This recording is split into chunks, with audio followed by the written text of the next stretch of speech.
What's going on YouTube? Welcome to my YouTube channel, DJ the Wealth Investor, where I talk about personal finance, personal development, real estate, and of course, wealth. So today's topic is about how to find your first residential property. How to find your first residential property. This is something that, many of us need to know and be able to familiarize ourselves with the resources that are available out there. So without further ado, let's get into it. But before I do, know that the content that I'll be discussing is for informational purposes only. I'm really just sharing my ideas, thoughts, and processes that have either made me money or saved me time, and I know it can do the same for you. I know it can. But please do your own and further research on any of these things, as all of our situations are different, as well as our goals, aspirations, and investment risk. So now let's get into today's content on finding a residential property, your very first one.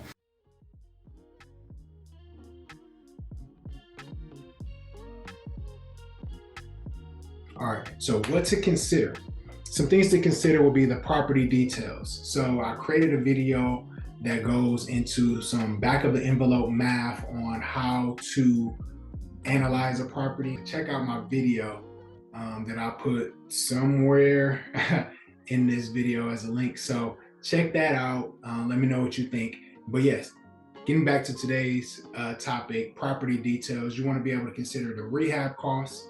Some of those rehab costs or expensive items will be like the roof, foundation, just understanding the property details. So rehab costs, roof, foundation, HVAC, any of those things, as well as just minor stuff like cosmetic when it comes down to like repairing bathrooms or changing floors, painting walls, things to that nature. So I'll be honest, one of my first properties that I acquired was a city-owned property.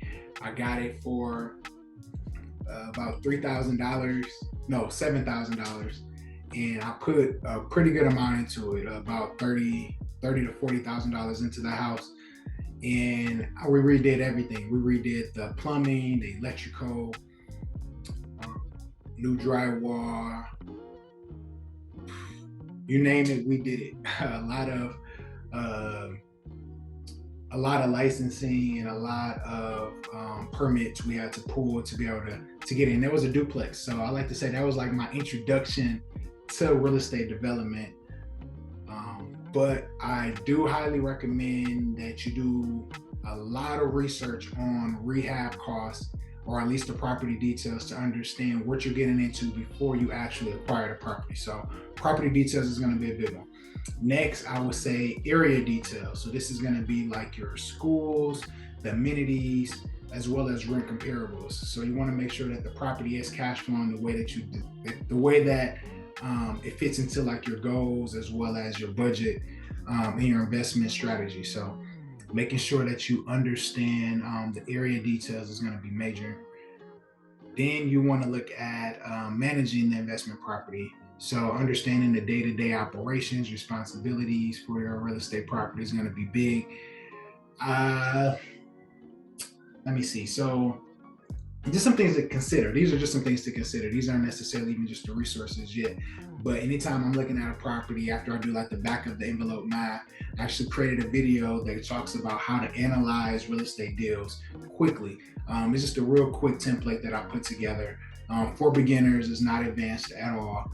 I have other spreadsheets and other documents that I'll talk about in later videos that get into more of the intricate details of analyzing properties. But check out my beginner series video on how to analyze a real estate investment for those who are beginners and looking to get into it and know more information on that. So, but some of the resources that are available to you when finding your first residential property is going to be online listings like Zillow, Redfin, Realtor.com.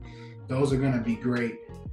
Zillow is a great place to start, even if it's just analyzing deals to understand what you're in the market for and the type of property that you're looking for, to see if it's in your location and getting a feel for like the neighborhoods you want to invest in. So I definitely think that going online to check Zillow or online listing websites like Zillow like redfinrealtor.com are going to be great resources. I check them out basically on a daily.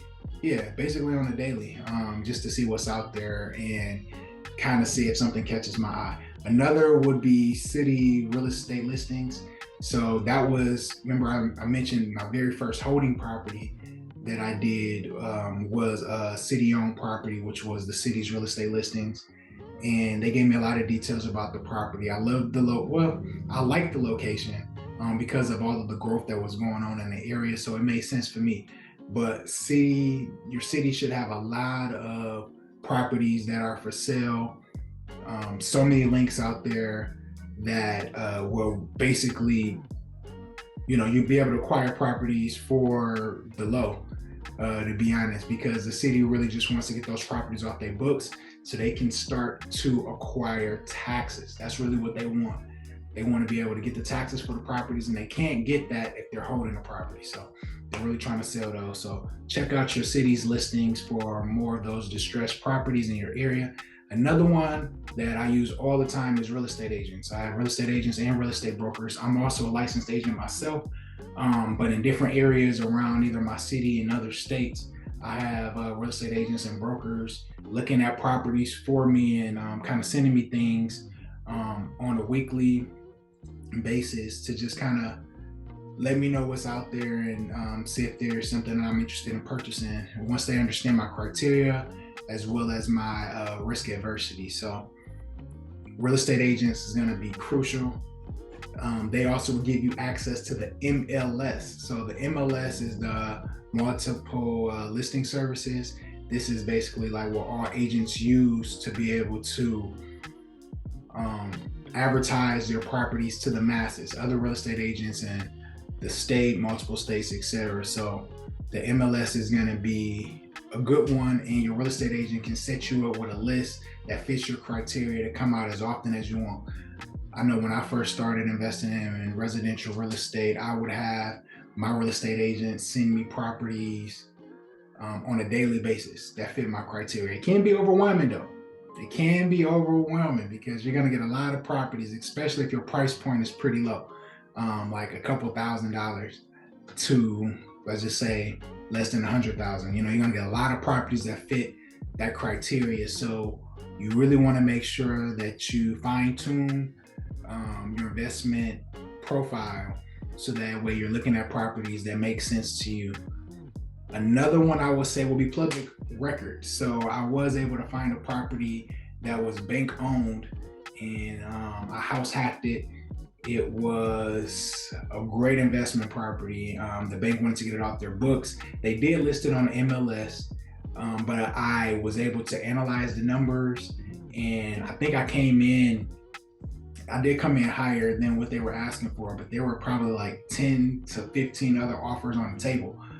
But, I understood the numbers, so I knew that the property would cash flow at the amount that I was suggesting. And also remember, you make your money when you buy.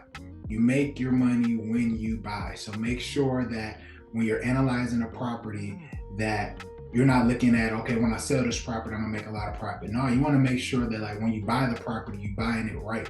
So that comes with understanding numbers. Again, check out my video on how to analyze real estate investment properties and more videos on that topic to come as we get into more advanced topics.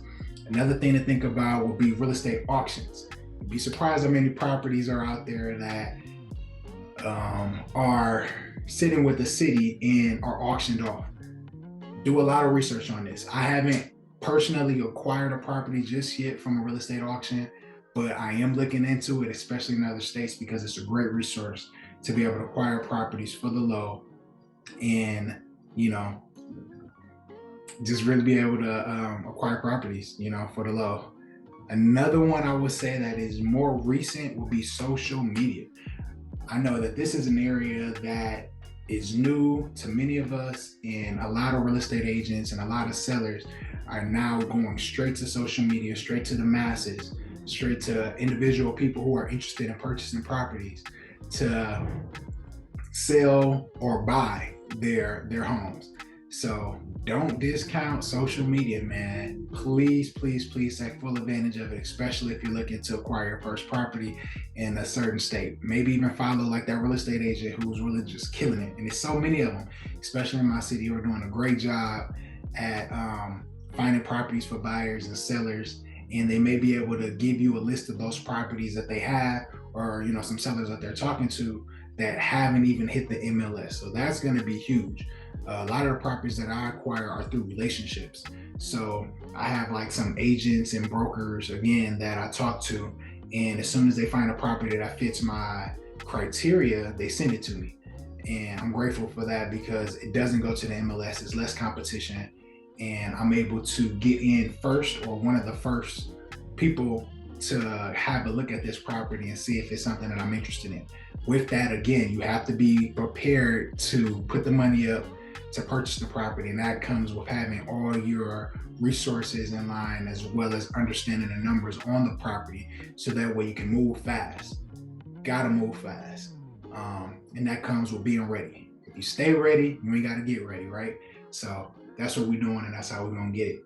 If you enjoyed this content, please like, share, subscribe. I hope that this content was valuable, and I'll see you on the next one. Peace and love.